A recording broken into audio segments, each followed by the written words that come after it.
una nuova ordinanza regionale per domani. Il governatore Zaia, lunedì 4 maggio le aperture previste dal DPCM permetteranno di tornare al lavoro a 1.200.000 persone. Dopo il caso da noi sollevato sulla sanzione da 400 euro per un caffè take away consumato su una panchina a Jesolo, interviene il sindaco Valerio Zoggia. Verificheremo, dice, sia i funerali nella fase 2 ma solo con termoscanner in parrocchia e preti con mascherine, l'ira del vescovo di Chioggia. Il governo ci ha gabbati, così Monsignor Tessarollo. Fiori d'arancio questa mattina con mascherine e guanti al posto dell'abito da sposa, il sì blindato dal Covid-19 a Santa Maria di Sala con il sindaco a celebrare la cerimonia. Al grido di fateci aprire lunedì il popolo delle partite IVA, con gli imprenditori si sono dati appuntamento a Venezia per tracciare una catena umana, così la riapertura delle attività. Legge speciale come perno per salvare Venezia e fondarne la sua ripresa, è il mio impegno in Parlamento, la promessa del deputato veneziano del PD Nicola Pellicani. Zucchero nel tardo pomeriggio di oggi è arrivato in piazza San Marco per realizzare un video, vietato l'accesso al pubblico sia per l'emergenza Covid sia per permettere la registrazione della performance. Buonasera, ben ritrovati in diretta, edizione veneziana dei nostri telegiornali. Allora partiamo dall'annuncio di oggi da Marghera del presidente Zaia, che ha dunque annunciato una nuova ordinanza regionale per domani, lunedì 4 maggio. Le aperture previste dal DPCM permetteranno di tornare al lavoro a 1.200.000 persone. Nuova ordinanza della Regione Veneto, quella che sarà presentata alla vigilia del tanto atteso 4 maggio. Lo annuncia il presidente Zaia, sottolineando come si tratterà di fatto di una proroga dell'attuale con qualche chiarimento. Ci prepariamo a un 4 di maggio con un'apertura che sarà importante perché riguarderà 1.200.000 persone. L'invito che faccio io, oltre a dire che domani presenteremo ovviamente tutto quello che è la proroga della nostra ordinanza, ecco, però dicevo che è fondamentale dire ai veneti di non abbassare la guardia. So che sono ripetitivo, ma io ho l'obbligo di ricordarlo tutti i giorni, di sapere che a questo punto la sfida passa non più ai clinici ma al popolo, nel senso che adesso il nostro futuro ripassa in mano nostra. Noi spesso rivendichiamo l'autonomia, no? C'è un'autonomia istituzionale dei territori, ma ce n'è anche una individuale, no? Responsabilità individuale quindi a iniziare dall'uso della mascherina. Qui è fondamentale che si faccia attenzione che la mascherina in mezzo alle persone o quando si incrociano persone sia indossata. Anche all'aperto e in aree isolate, dice Zaia, se si sta per incrociare un'altra persona. Gesti eroici non servono a niente perché poi quando ti infilano il tubo in bocca cambia il mondo. Regione Veneto che al pari dei suoi cittadini spinge sulle riaperture ma senza fughe in avanti. Allora noi abbiamo detto, se il governo, o meglio il comitato tecnico scientifico, vuole tentare un'apertura, noi ci siamo. Oggi, domani, dopodomani, il che non vuol dire che sto promuovendo cose che non si possono fare. Voglio semplicemente dire che la rete della sanità del Veneto è in grado di affrontare tutto. Piazze e strade teatro di protesta in queste ore di commercianti e artigiani. Zaia invoca il buon senso nel caso a qualcuno venisse in mente di multarli per assembramento. Vabbè che ci sono le leggi, vanno rispettate, però penso che abbiamo tollerato in questo paese proteste di piazza che hanno devastato le città, no? Questi non sono dei devastatori, hanno lasciato le città più pulite di prima. Buon senso che si scontra con le norme in vigore, come nel caso della coppia di Jesolo multata per aver comprato un caffè da asporto a un chiosco sul lungomare ed essersi seduta a consumarlo su una panchina. No, è ovvio che è un'ingiustizia, però è altrettanto vero che era scritto così, che il cibo da asporto si consuma a casa. Ma a me spiace, però purtroppo quella era la soluzione, se no non aprire nulla. Netta la presa di distanze sulle dichiarazioni del direttore dell'ospedale di Padova, secondo cui il contagio nella struttura sarebbe stato favorito dalla presenza di specializzandi. Va ripristinato il buon rapporto con le scuse e siccome sono responsabile anche della sanità del Veneto, dico che gli specializzanti sono una colonna portante. Ma non lo dico perché c'è stato questo fatto, lo dico perché abbiamo fatto di tutto per riuscire a coinvolgerli nell'offerta sanitaria del Veneto. Portano voglia di fare, entusiasmo e sicuramente anche accademia, perché comunque sono più freschi di libro di uno che è lì da 30-40 anni. Elezioni, Zaia fa sapere che in settimana se ne riparlerà. Rispetto alle elezioni noi abbiamo un'audizione in commissione della Camera martedì mattina alle 10, 10:20. Guardate, io penso che si possa ancora correggere il decreto presentato dal governo con serenità, con spirito di collaborazione, quantomeno tenendo aperta anche un'altra possibilità, che è quella estiva. Sull'algoritmo infine con cui il governo deciderà regione per regione se allentare o inasprire le prescrizioni, il governatore taglia corto. Terapie intensive e ricoveri. Se vanno su vuol dire che non funziona, se vanno giù vuol dire che funziona, appunto, per essere pratici. Dopo possiamo stare qui a fare gli algoritmi, tutto quello che volete, ma se si svuotano gli ospedali vuol dire che la gente sta bene. Torniamo al caso della coppia multata a Jesolo per aver consumato su una panchina il caffè appena comprato per asporto. Contrario alla multa anche il sindaco Valerio Zoggia, che in diretta ha commentato così. Diciamo che io non è che sia d'accordo su questa cosa, perché capisco se uno va a prendersi un pasto completo per asporto, eccetera, e quindi deve mangiare a casa, ma un caffè che uno ci impiega qualche secondo, non è che uno deve andare a casa per bere, anche se la norma chiaramente sembra che dica questo. Lunedì approfondirò con il mio comandante della polizia locale. Non la condivido comunque, non la condivido. Di nuovo decreto del governo di richiesta di cassa integrazione e soprattutto di questo nuovo sistema attraverso il quale alle regioni potrebbe essere consentito di accelerare la riapertura delle attività. Hanno parlato oggi in videoconferenza i 3 sottosegretari veneti. Riaperture del 4 maggio, primo spartiacque non solo sanitario ma anche economico dell'emergenza virus che blocca il Veneto dall'8 marzo. Tornerà operativa una larga fetta di imprese e lavoratori. Nel Veneto ci saranno il 77% delle aziende aperte e l'84% degli occupati. Però ieri c'è stato un grido di dolore, lo definirei così, nelle piazze del Veneto. Il grido di dolore di chi non ce la fa, di chi ancora il via libera a ripartire non ce l'ha. Ma nel decreto che il governo si appresta a varare ci sarà un nuovo sistema per stabilire i tempi delle nuove aperture. Ora si va, perché la fase epidemiologica, pur con tante preoccupazioni, sembrerebbe disponibile a farci fare, e cioè si andrebbe a superare, si andrebbe ad articolare le disposizioni che oggi sono solo nazionali, differenziandole per regioni.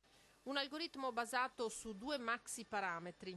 Di monitoraggio, 1, di capacità di accertamento diagnostico in quella regione, 2, di indicatori di stabilità di trasmissione e di tenuta dei servizi sanitari in quella regione. Sarà premiato chi resterà entro valori di soglia, ma c'è anche il rischio contrario. Chi dovesse trovarsi nella malaugurata però situazione di vedere dei valori di allerta superati, più che aperture bisogna pensare a delle chiusure, che sarebbe un dramma invece dover avere.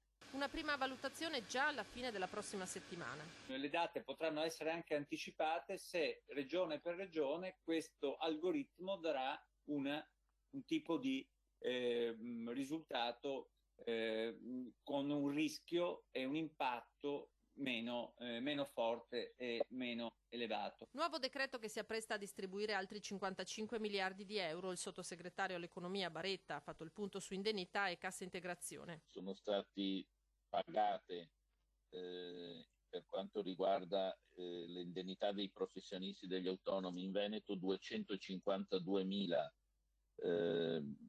domande già erogate per un importo complessivo di 151 milioni, corrisponde grosso modo all'8% nazionale. In Veneto ci sono 118.000 lavoratori che sono stati messi in cassa integrazione da 36.000 aziende. È Treviso la provincia che con il 23% ha inoltrato più domande di cassa ordinaria. Venezia con la stessa percentuale per quella in deroga, segno della sofferenza del settore turistico. Un quadro che si conta di attenuare con la ripresa del lavoro. Quanto a chi è ancora fermo e rischia di essere anche sanzionato per le manifestazioni di piazza di questi giorni, così ha chiarito il sottosegretario all'interno Variati. Laddove le manifestazioni sono state fatte con la lontananza interpersonale, con i dispositivi di sicurezza, in modo diciamo più individuale che collettivo, non c'è volontà di aumentare la tensione. E un'altra importante novità arriva sul fronte dei trasporti. Ad annunciarla su Facebook il senatore veneziano del PD Andrea Ferrazzi. Mi ero impegnato affinché la ripartenza sicura fosse garantita anche con mezzi di trasporto pubblico tra le città. Per questo avevo ritenuto inaccettabile che il nord-est del paese non avesse nemmeno un collegamento al giorno con l'alta velocità, quando da lunedì 4 milioni e mezzo di italiani andranno nuovamente nei posti di lavoro. Sono felice di potervi comunicare che nonostante le resistenze da parte di alcune regioni, il ministro De Micheli mi ha assicurato che verrà emanata la nuova disposizione che consentirà come inizio un andata e ritorno giornaliero da Venezia a Roma e da Venezia a Milano. Dalla diocesi di Chioggia a quella di Venezia, le indicazioni del decreto della Presidenza del Consiglio dei Ministri per la celebrazione dei funerali continuano a far discutere. Polemiche e restrizioni anche per il culto. Non ci sta il vescovo di Chioggia, Monsignor Adriano Tessarollo, al fatto che per celebrare i funerali con una presenza massima di 15 persone la responsabilità di misurare la temperatura ricada sui parroci.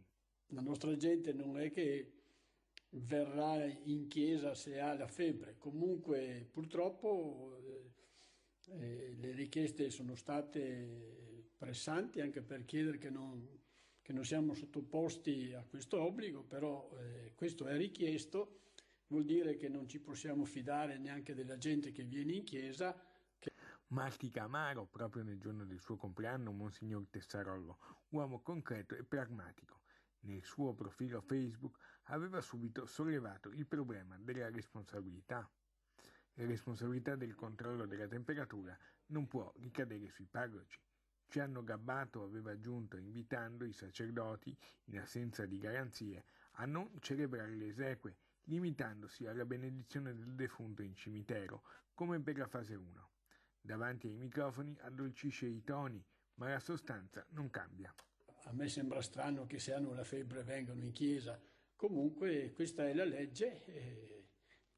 Se non chi per le parrocchie che non ce l'hanno faranno almeno celebrare finché non si adotteranno dello strumento. Le norme nazionali hanno sollevato un vespaio e lasciato i parroci con il cerino in mano. Anche il Patriarcato di Venezia in una nota ha fatto sapere di non essere pronto a riprendere le celebrazioni delle esequie a partire da lunedì 4 maggio. Si sta attendendo infatti l'arrivo dei termoscanner da fornire a tutte le parrocchie. Intanto il vicario episcopale del Patriarcato, Don Daniele Memo, ha ricordato a tutti le principali disposizioni cui attenersi. Fiori d'arancio con mascherine e guanti al posto dell'abito bianco per lei e di quello da sposo per lui, il matrimonio obbligatoriamente blindato dal Covid, questa mattina in municipio a Santa Maria di Sala. Questa mattina abbiamo avuto un matrimonio in comune che è stato un matrimonio in tempo di coronavirus. Fiori d'arancio con mascherina, guanti e gel al posto del classico abito da sposa per lei e di quello sartoriale per lui. E ancora maglia floreale a soppiantare il convenzionale bouquet per lei, occhiali da sole appoggiati sul pullover grigio di lui invece della cravatta. Il sì al tempo del Covid tra praticità e concretezza a Santa Maria di Sala. A ufficiare la cerimonia lui, il sindaco Nicola Fragomeni. Gli sposi arrivati in municipio dalla vicina frazione di Veternigo. Massimo e Natascia si sono sposati. Hanno voluto coronare il loro sogno d'amore e in un clima, vi dico, surreale, ma tutti con la mascherina, in modo tale che siano rispettate tutte le disposizioni di leggi e le distanze sociali. E dopo il vi dichiaro marito e moglie, il brindisi sempre nell'ufficio personale del primo cittadino. Al posto dei flutti in vetro i bicchierini rosa in plastica nel rispetto delle condizioni ferree previste dalle norme anti-Covid. Festeggiamenti per 7 con gli sposi Natascia Tomello e Massimo Mazzarolo e i rispettivi testimoni, uno a testa come da normativa il consigliere delegato Luigino Miele e il cerimoniere del comune Michele Rizzo. Per i neosposi una nuova via per, è il caso di dire, tenere fede ai loro vecchi sogni d'amore. Una catena umana per combattere uniti e chiedere pacificamente che le attività, se in grado di ottemperare alle disposizioni sanitarie, possano riaprire. Appuntamento lunedì mattina in piazza San Marco per poi arrivare in riva del Vin. Da qui partirà la catena umana degli imprenditori artigiani e il gruppo delle partite IVA veneziani che, sempre mantenendo il distanziamento sociale, attraverserà il simbolico Ponte di Rialto per arrivare davanti a Ca' Farsetti. E ora andiamo al deputato veneziano del PD Nicola Pellicani e alla promessa che ha fatto per la ripartenza di Venezia. Illogica e senza senso la gestione di governo sulla ripartenza. Brugnaro si faccia ascoltare aprendo un tavolo con le opposizioni. Così l'ex sindaco di Venezia Massimo Cacciari l'ha ribadito anche a Focus nel corso del talk show condotto dal nostro direttore di rete Luigi Bacialli. Ad appoggiare il suo malgrado la strana coppia Brugnaro-Cacciari, visti i forti piani di ripartenza, anche un altro veneziano, e la volta del deputato PD Nicola Pellicani. Certo che collaborazione presuppone rispetto reciproco e capacità d'ascolto, non un uomo solo al comando. Venezia in questi giorni è una città fantasma e bisogna investire subito per una ripresa dell'economia, pena proprio che ci siano che restino dei danni grossissimi. Io penso che il governo, e bisogna su questo sostenerlo, nei fatti sta preparando un piano straordinario per il turismo che per Venezia è fondamentale e presuppone il sostegno di tutta la filiera, che vuol dire sì alberghi, vuol dire sì stagionali, ma vuol dire gli stagionali che lavorano anche negli aeroporti, vuol dire guide turistiche, vuol dire tutti coloro che vivono nel turismo e che sono migliaia e migliaia nella nostra città. E vuol dire innanzitutto per Venezia investire e rifinanziare la legge speciale. Parlare di legge speciale non significa parlare d'alto rispetto all'emergenza del coronavirus, ma si tratta proprio del perno su cui fondare la nostra ripresa, per cui è questo il mio impegno fondamentale in Parlamento, dove sono relatore della proposta di aggiornamento di legge speciale, che prevede appunto un aggiornamento normativo, ma soprattutto il rifinanziamento della legge. Quindi si apre anche a nuovi scenari politici per quanto attiene alle prossime elezioni. Ma le prossime elezioni mancano ancora un po' di mesi, è un'altra cosa. Di fronte alle elezioni ognuno farà la sua corsa, però di fronte a questa situazione ci sarebbe la necessità di un ragionamento comune. La cronaca: incendio alla Gazzera questa mattina verso le 6. Il fuoco si è propagato in via Postumi all'interno di un appartamento all'ultimo piano di un edificio di 3 dove un residente non vedente è rimasto ustionato ma non è in pericolo di vita. È stato messo in salvo dalle fiamme grazie ai vicini che hanno chiamato i vigili del fuoco, intervenute con squadre accorse da Mestre. Sono al vaglio le cause del rogo. E un carico di mascherine chirurgiche non certificato è stato sequestrato dalla Guardia di Finanza di Portogruaro. La Guardia di Finanza di Portogruaro ha sequestrato 50.000 mascherine di tipo chirurgico sprovviste delle documentazioni di conformità e marcatura CE.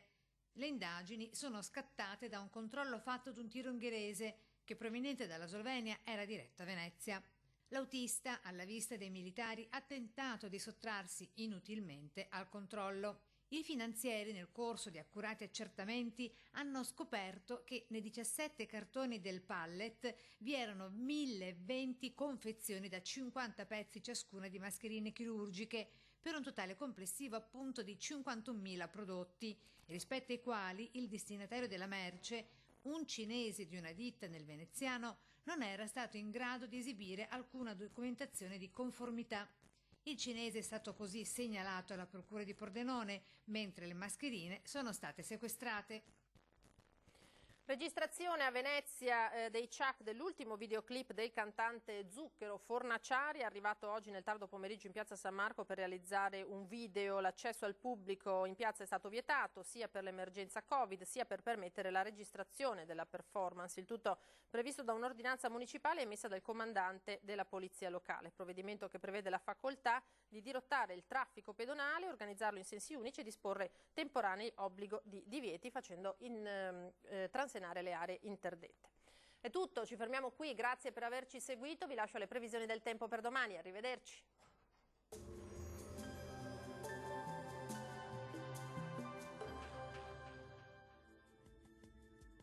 Bene. ritrovati al meteo. Ci attende una domenica con tempo asciutto e stabile sul nostro territorio e con clima decisamente mite. Il dettaglio del 3 maggio dunque. Sul Veneto sarà una splendida domenica soleggiata su tutti i settori, non sono attese piogge degne di nota e il cielo si presenterà sereno o al massimo con poche nubi a carattere sparso. Temperature minime tra 6 e 13 gradi, i valori massimi compresi invece tra i 19 e i 23 gradi. Ci spostiamo ora sul Friuli Venezia Giulia, anche qui sarà asciutto e stabile, tanto sole vedete dappertutto con cielo al massimo poco nuvoloso. Temperature minime fino a 13 gradi, massime sui 21 all'incirca. Infine uno sguardo alla situazione del Trentino Alto Adige, protagonista sempre il sole, anche qui con cielo sereno e senza piogge. Temperature minime sui 7-9 gradi, massime fino a 21-22 gradi. Dal meteo per ora è tutto, vi auguro un buon proseguimento con Antenna 3. Arrivederci.